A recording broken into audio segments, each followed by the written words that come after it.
C'était le 9 mai 2014. Le premier signe d'anormalité a eu lieu quand un chauffeur de bus scolaire a voulu déposer une fillette de 5 ans dans un quartier connu sous le nom de Martin Park. Il a constaté que la mère n'était pas venue chercher sa fille à l'heure prévue. Il la connaissait. Pamela Carnahan était toujours ponctuelle.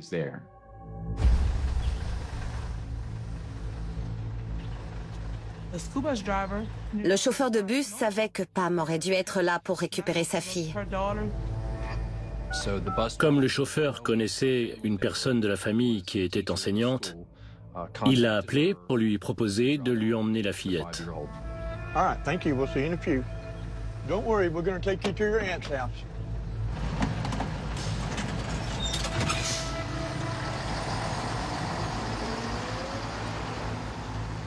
La tante de la fillette appelle Daniel, le mari de Pam.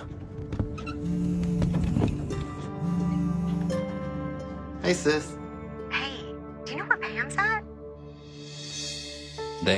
La tante a prévenu Daniel que Pamela n'était pas joignable.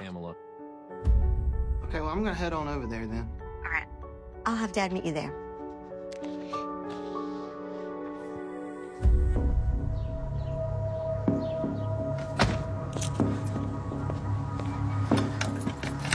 Hey, Daniel. Le père de Daniel le retrouve devant l'appartement. Have you heard from Pam? No. You? Pam?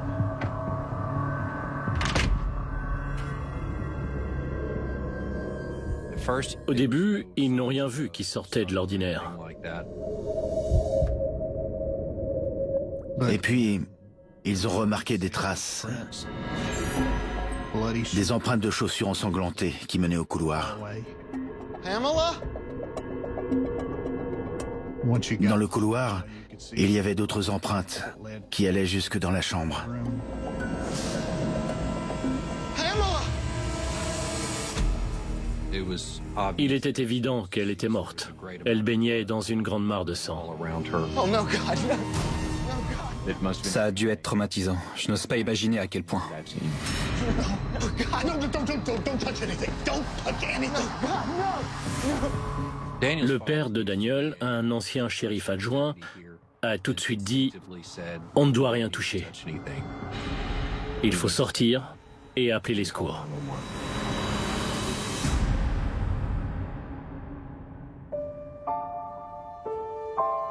Pamela, fille de Robert et Peggy Mbach, née en 1980 à Flatwoods, en Louisiane. Dès son plus jeune âge, Pam a été traitée comme une princesse. Et c'en était une. Elle était douce et drôle. Son rire était communicatif. Elle aimait faire des gâteaux, elle aimait les enfants, venir chez ma grand-mère pour nous retrouver, nous, ses cousines. Et puis ils ont dû quitter Flatwoods, car son père avait été recruté par la police d'Alexandria. C'était quelque chose de quitter une toute petite ville pour une grande. Mais leur ville d'accueil offre à Pamela tout ce dont elle a besoin. Elle était dans un centre scolaire spécialisé, mais elle travaillait bien. Et elle a réussi à obtenir son diplôme. Elle voulait être autonome. Elle n'a jamais demandé d'aide à personne. Malgré son trouble du développement, elle a réussi à voler de ses propres ailes. Ça n'a jamais été un fardeau pour elle. À l'âge de 24 ans, elle rencontre Daniel Carnahan. Elle l'a connu grâce à son frère et elle était heureuse. Ils étaient parfaits l'un pour l'autre. Tout allait bien. C'était le couple idéal. En 2007, après 2 ans de relation, Pam épouse Daniel. Le mariage a eu lieu à Alexandria. Elle portait ma robe. Elle était heureuse. Elle était naturellement heureuse. Mais ce jour-là, encore plus. Puis, ils s'installent dans leur premier appartement. La résidence du château de ville se trouve dans le quartier de Martin Park. Il a été développé dans les années 50-60. Elle était heureuse d'avoir son chez elle. À l'époque, Daniel était gardien au lycée de Pineville et il travaillait aussi dans une résidence d'appartement. Pam restait à la maison. Elle attendait son mari et préparait le repas. Elle était casanière. C'était une très bonne épouse. En 2009, Pam et Daniel ont une fille. Quand elle est tombée enceinte, c'était formidable. Daniel était heureux, car c'était aussi son premier enfant. C'était une toute petite puce. Un amour. Elles avaient un lien particulier. Elles s'aimaient. C'était le bébé à sa maman. Elle était toujours là. Certains parents ont besoin de souffler. Pam ne se lassait jamais de sa petite. Elle s'en sortait très bien. Ils étaient très heureux.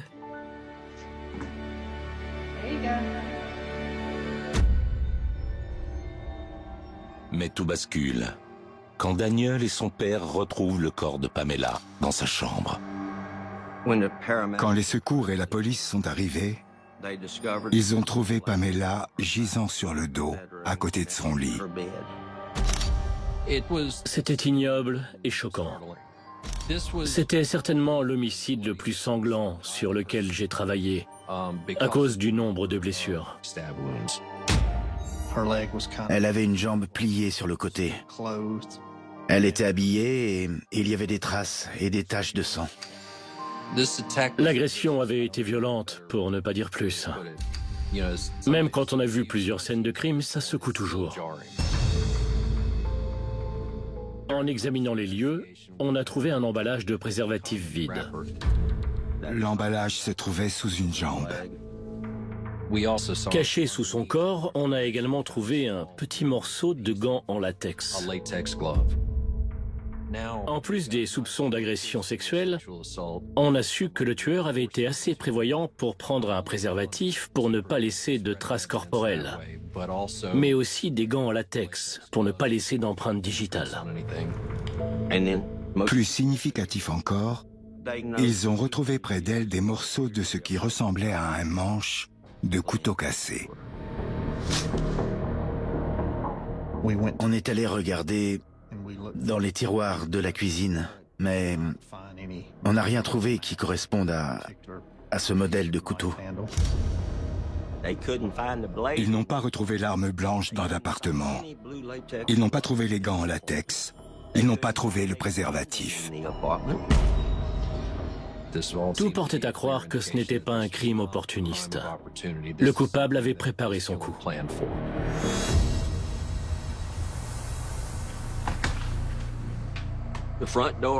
La serrure de la porte d'entrée se fermait à l'aide d'une clé depuis l'intérieur ou l'extérieur. Mais il n'y avait aucune trace d'effraction. Daniel et son père ont expliqué que la porte était verrouillée à leur arrivée. Ils n'ont pas retrouvé le portefeuille et les clés de Pamela. On en a déduit que la personne qui avait fait ça avait dérobé les clés, puis fermé la porte à clé en partant. Alexandria n'a pas très bonne réputation. Pas très loin de chez nous, il y a des quartiers mal famés. Mais il n'y a pas beaucoup de meurtres aussi violents dans cette ville. C'est très rare. Bien souvent, le coupable est une connaissance. Ça pouvait être un litige personnel. Dans une affaire d'homicide, on s'intéresse d'abord à la famille et en priorité au mari. Dans bon nombre de cas, quand un mari tue son épouse, c'est souvent le premier à composer le numéro d'urgence. C'était le cas de Daniel. Et dans ce type de crime commis à l'arme blanche, ce n'était pas seulement un témoin important, c'était le principal suspect.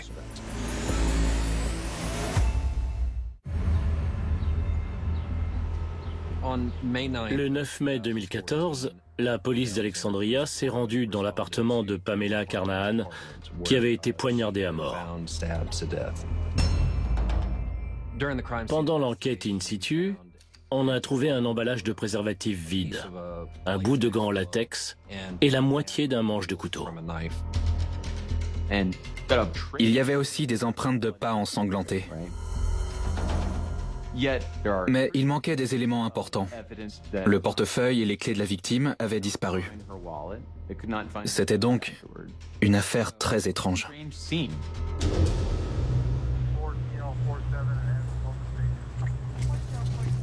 Pendant que le mari de Pamela est emmené au poste pour y être interrogé, le reste de la famille apprend la nouvelle.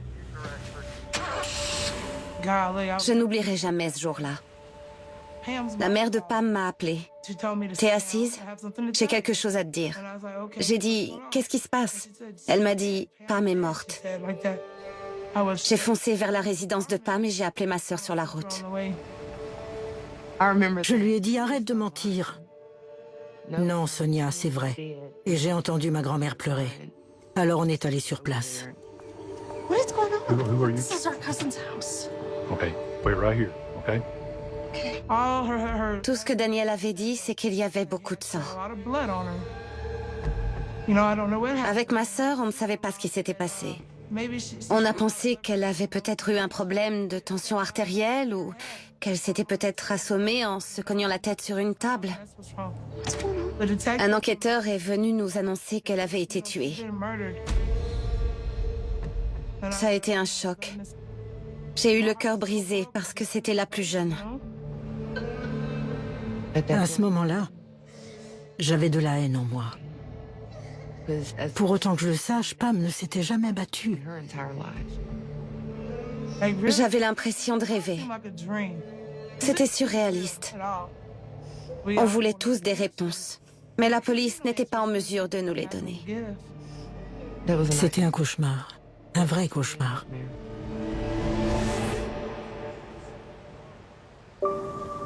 Le cauchemar avait-il commencé le jour où Pam avait quitté la sécurité de sa ville natale de Flatwoods? Je préfère 1000 fois élever mes enfants à Flatwoods que de les voir grandir en ville. Car quand la ville prend vos enfants, elle ne vous les rend pas.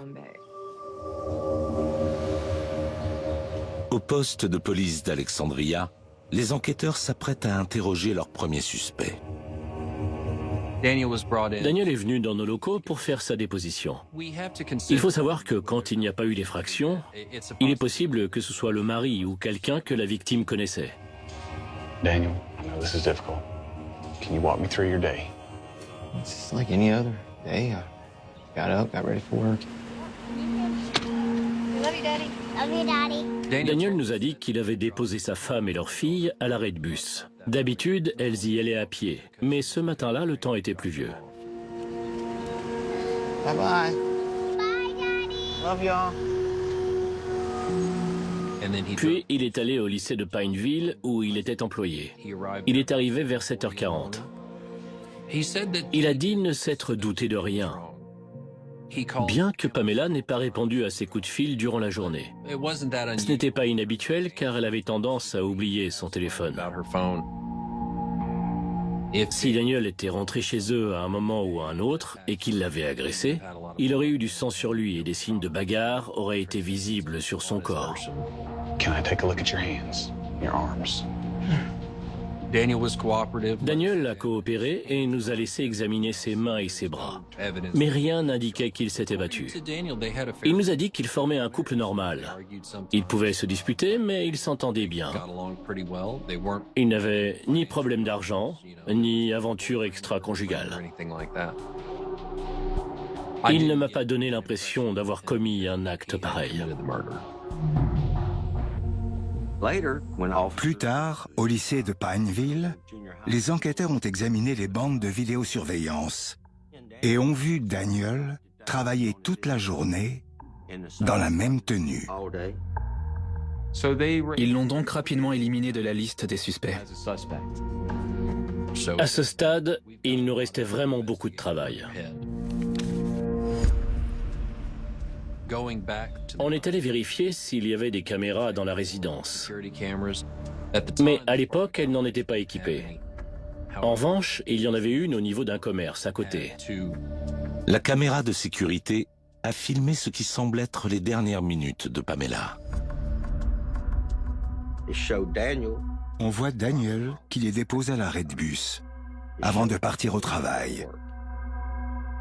On voit la fillette monter dans le bus et Pamela qui retourne à pied vers son appartement.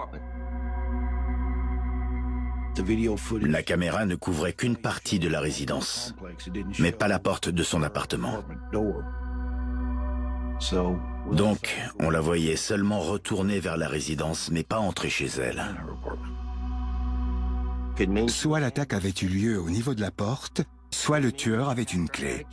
C'était à la police de le déterminer. On a donc cherché à savoir qui pouvait avoir les clés. Les préposés à la maintenance ont généralement un trousseau de clés sur eux. Et on en voyait un sur les images, qui faisait des allées et venues dans l'atelier où étaient rangés ses outils. On a estimé que c'était une piste. Personne n'aurait trouvé sa présence suspecte, car il faisait un peu partie du décor. En plus, un préposé à l'entretien aurait une bonne excuse pour sonner à sa porte. Ce qui pouvait expliquer l'absence d'effraction.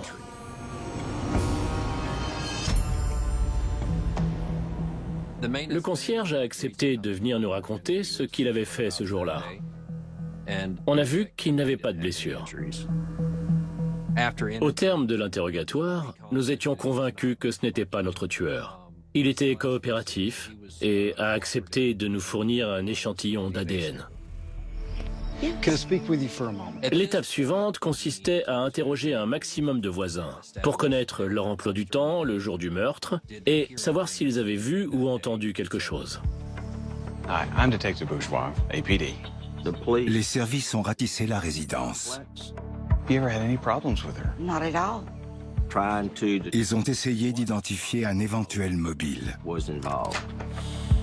Hi, I'm sorry to bother you. I'm Detective Bourgeois. On a posé beaucoup de questions à ceux qui connaissaient la victime. Avait-elle un problème avec quelqu'un? Devait-elle de l'argent à quelqu'un? Une personne louche, de type exhibitionniste, rôdait-elle dans le coin? Personne ne savait rien. C'était donc peut-être quelqu'un venu d'ailleurs. Et cette idée effrayait tout le monde. Les habitants d'Alexandria viennent de tous les horizons. Alexandria est au centre de la Louisiane et la rivière Rouge marque la limite naturelle entre le nord et le sud de l'État. Le nord de la rivière est principalement protestant. Au sud, c'est le pays des Cajuns. C'est ce qui explique qu'il n'y ait pas vraiment d'identité commune, comme à la Nouvelle-Orléans. La communauté n'en reste pas moins soudée. Les gens d'Alexandria restent. Il y a ici beaucoup de familles dont la présence remonte à plusieurs générations. Il y a donc de la solidarité, les gens se connaissent. Quand le meurtrier est un étranger, il peut s'en prendre à n'importe qui. Des personnes ont dit avoir entendu différents bruits, mais qu'elles n'y avaient pas prêté attention car ça ressemblait à des gens qui parlaient fort.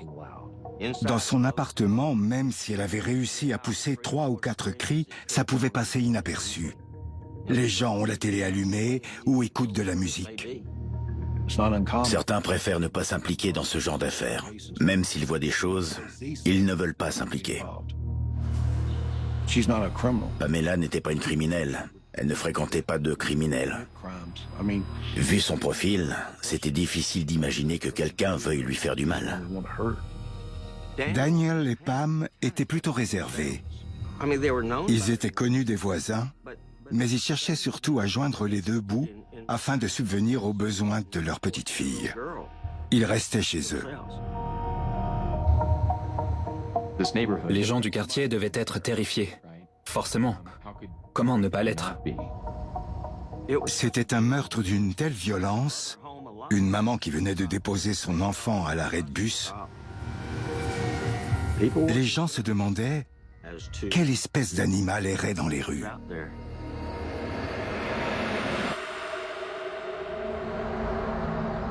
Le laboratoire communique alors ses premières conclusions. Les empreintes de pas ensanglantés avaient été faites par des chaussures de sport de type Air Force One, pointure 43-44. Donc retrouver cette paire de baskets est devenu une priorité. Les enquêteurs espèrent que l'autopsie leur fournira d'autres indices. On a appris qu'elle était morte depuis 6 à 8 heures. Elle avait donc très certainement été tuée à l'instant même où elle était revenue de l'arrêt de bus. En tout, ils ont compté une quinzaine de blessures à l'arme blanche au niveau du cou, des épaules et du visage. Et surtout, elle avait des blessures défensives. Cela indiquait que l'attaque avait été violente et qu'il y avait eu une riposte de Pamela. Et puis, pendant l'autopsie, le légiste a trouvé quelque chose de très intéressant. Quelque chose qui pourrait certainement faire avancer l'enquête. On espère toujours que les preuves scientifiques vont nous éclairer. Et ça a été le cas ici.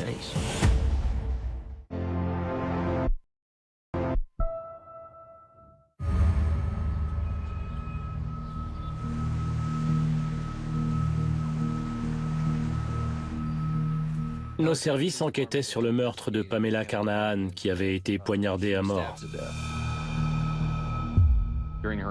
Pendant l'autopsie, le légiste a découvert des preuves susceptibles d'aider la police à trouver le coupable. Quand je suis allé prendre des photos, j'ai vu une trace de morsure sur sa main, que je n'avais pas vue sur place. Souvent, ce type de marque rouge n'apparaît que plus tard. Avec cette morsure, le tueur avait peut-être laissé de la salive ou autre chose pouvant nous fournir son profil ADN. Le médecin légiste envoie pour analyse les prélèvements issus de la morsure ainsi que les autres preuves recueillies.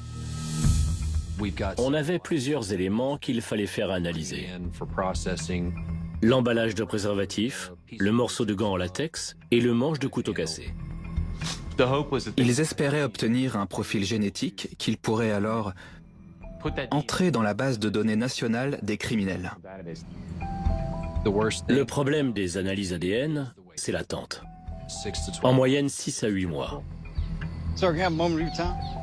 Neil Bates with the police department. Yeah. Wanted to ask you about the day of the murder of Pamela Carnahan. En attendant, il fallait continuer les recherches et interroger les éventuels témoins en quête de nouvelles informations. Anything out of the ordinary that you could talk to me about? Nothing unusual. I can't think of anything. Ça devenait frustrant, car ça ne menait à rien. Thank you, sir. All right.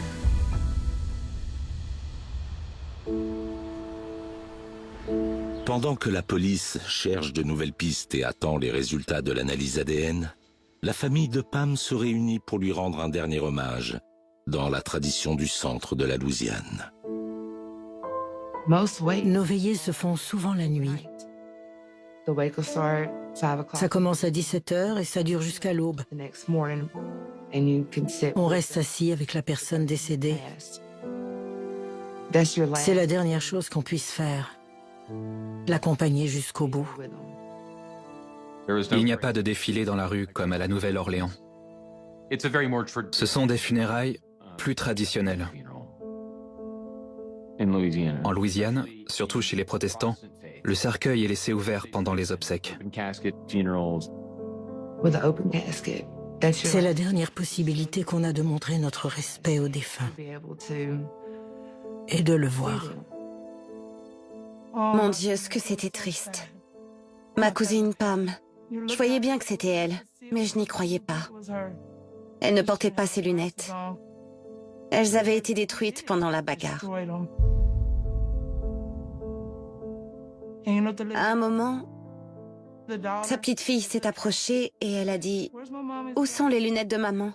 Elle ne verra rien quand elle va se réveiller. » Your mama's not gonna need glasses in heaven, honey. It's okay. Elle disait « Maman est au ciel ». Oui, ma puce, elle est au ciel. Je voulais savoir qui l'avait tuée. C'était une gentille fille. Je ne pouvais pas laisser passer ça. Je devais trouver qui avait fait ça à ma cousine. Les habitants d'Alexandria suivent l'évolution de l'enquête à la télévision. Carnahan's family says they don't have a clue as to who would want to kill her. No, man. No, because everybody loves her. It's one of them things that ain't supposed to happen to you. It always happens to somebody else. And when it happens to you, you know, it's just kind of unreal. We're taking it one day at a time. Because it's very hard to live without her. Carnahan's family says they'll continue to hope and pray that someone is arrested soon. And that's all we can do, you know, is just pray that God shows us a way to live with this and that God helps the police to find whoever did this. C'était un sujet d'inquiétude, car un tueur courait dans les rues. Et il pouvait récidiver.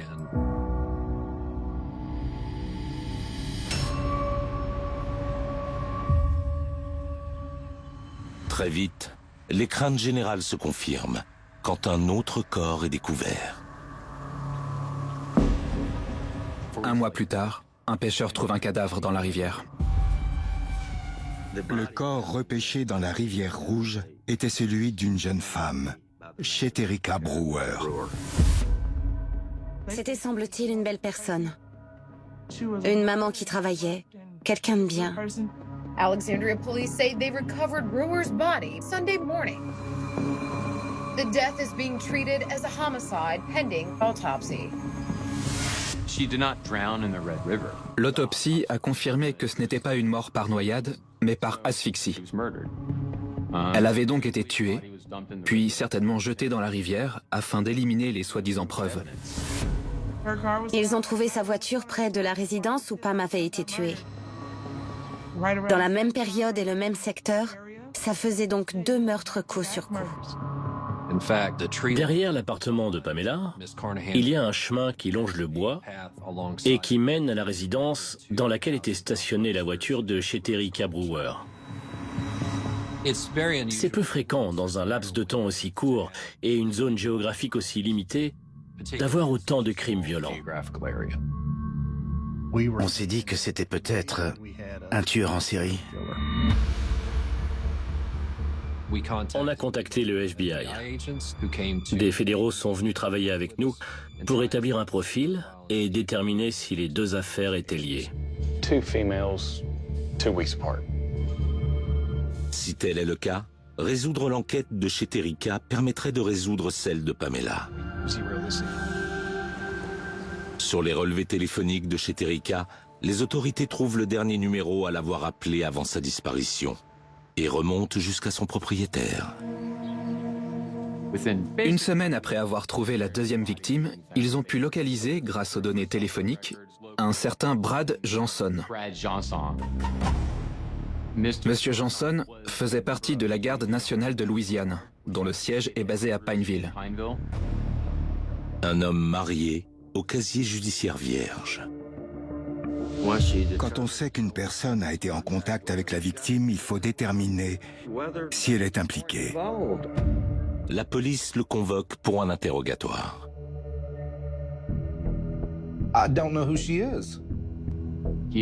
Après avoir d'abord nié les faits, il a vite renoncé et a dit « Oui, je l'avoue ». Il a reconnu avoir tué Madame Brewer. Mais l'intéressé affirme ne pas être responsable de la mort de Pamela Carnahan. Les autorités prélèvent un échantillon d'ADN.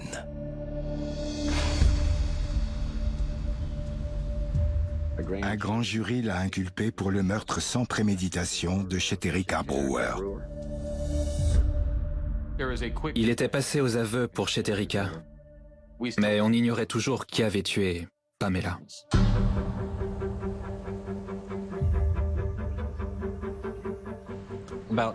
2 mois et demi après la mort de Pamela, on a reçu les résultats du laboratoire scientifique.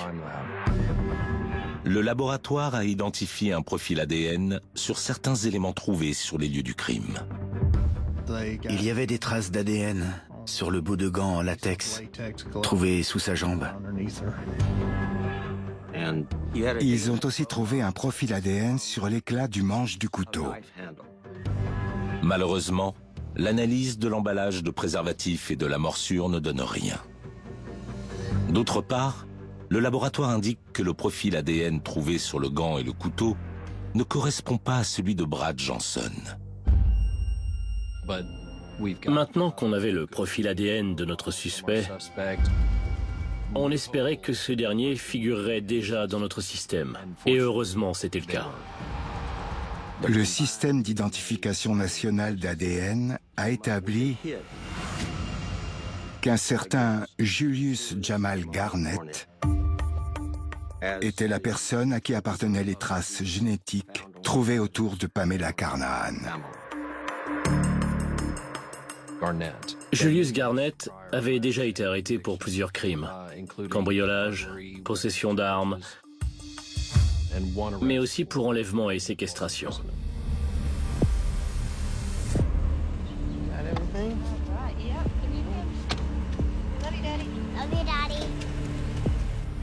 Autre point significatif, son adresse était dans la résidence à côté de l'appartement de Pamela Carnahan. Il était hébergé par sa sœur. Les enquêteurs se souviennent alors du premier jour de l'enquête.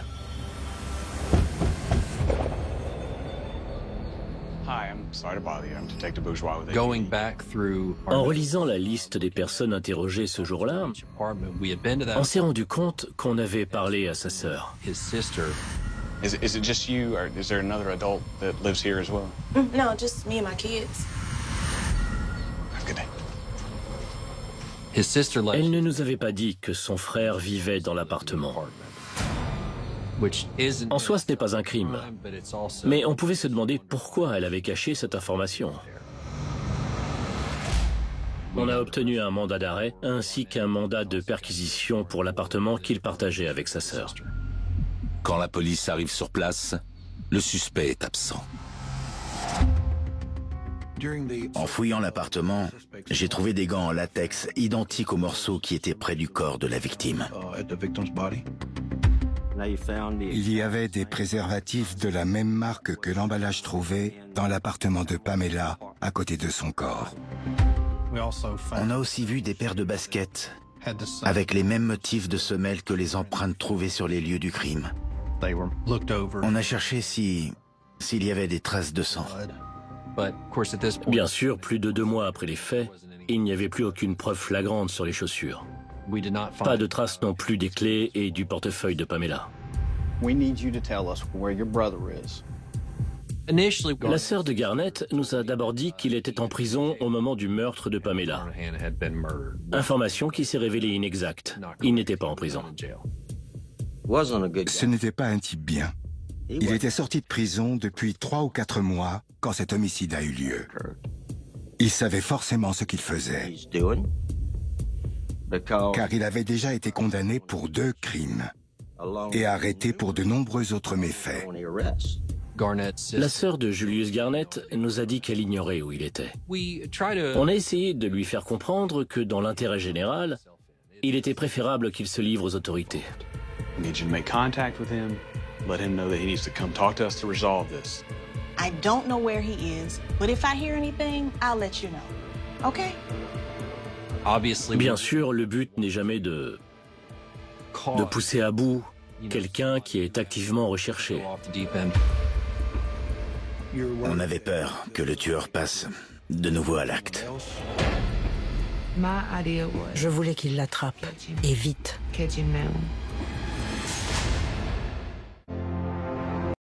Envoyer un communiqué de presse aux médias avec la photo du suspect en demandant l'aide de la population. L'initiative porte ses fruits en moins de 24 heures. Il s'est présenté de lui-même au poste de police. Il était très sûr de lui. Il a renoncé à ses droits et a affirmé qu'il n'avait jamais mis les pieds dans cet appartement. Was it to get here and get some money? What was it? Tell me.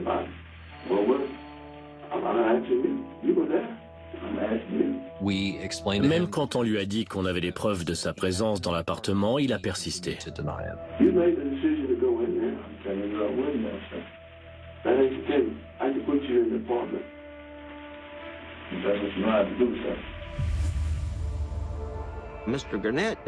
Monsieur Garnett se croyait plus malin que les autres.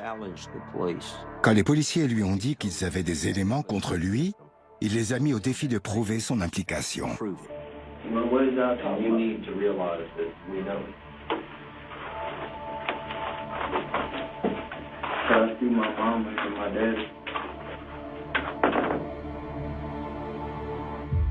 Il a d'abord été inculpé pour meurtre sans préméditation, puis avec préméditation.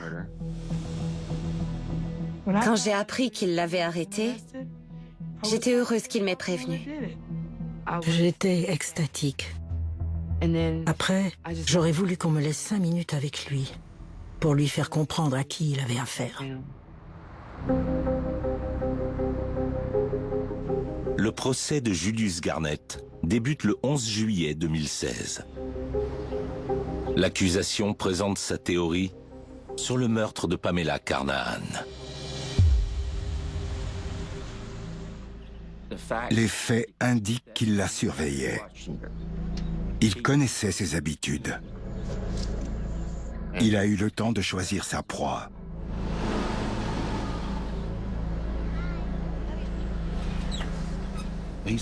Il la voyait tous les jours, accompagner sa fille à l'arrêt du bus. Ce jour-là, quand le bus part, elle rentre à pied. Le suspect la suit.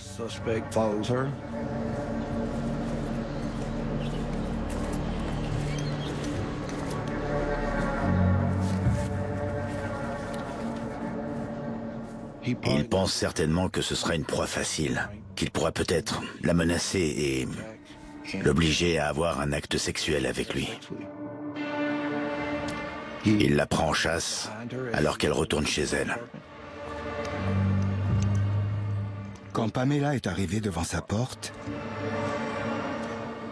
elle a inséré la clé dans la serrure. Et il a dû foncer à ce moment-là.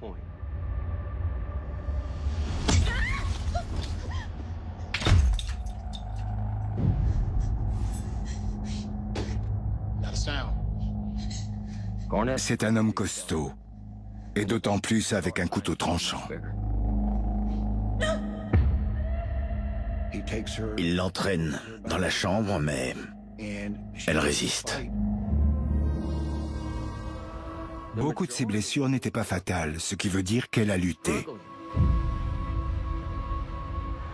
Son couteau s'est brisé tellement les coups étaient forts. C'était d'une violence extrême. C'est Pamela qui nous a apporté les preuves. En se débattant, elle a arraché un bout de latex et elle a provoqué la détérioration du couteau. Sans ça, on n'aurait pas eu ces preuves. En partant, il a pris le portefeuille dans son sac à main.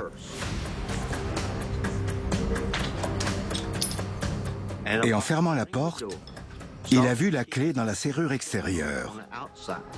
Il a fermé et il a pris le trousseau. On n'a pas retrouvé le portefeuille et les clés. Il a clamé son innocence. On a présenté nos éléments, puis la défense a présenté les siens. Ils ont tenté d'incriminer Daniel Carnahan. Ils l'ont littéralement bombardé de questions uniquement pour instiller un doute raisonnable. Le tueur parcourait du regard la salle avec un grand sourire. En le voyant, je me suis dit que si j'avais un gilet pare-balles et que je mesurais 3 mètres, je l'écraserais comme un insecte. Il n'a montré aucun remords. J'ai eu à ce moment-là des pensées morbides. Et j'en ai encore. Oui, il a choisi la mauvaise famille et la mauvaise victime. Il a tué l'une des nôtres, notre chair et notre sang. Les faits parlent d'eux-mêmes. Au bout de 3 heures, le jury l'a déclaré coupable des chefs d'accusation et la juge l'a condamné à la perpétuité. Le pénitencier Louisiana State est l'endroit parfait pour Julius Garnett.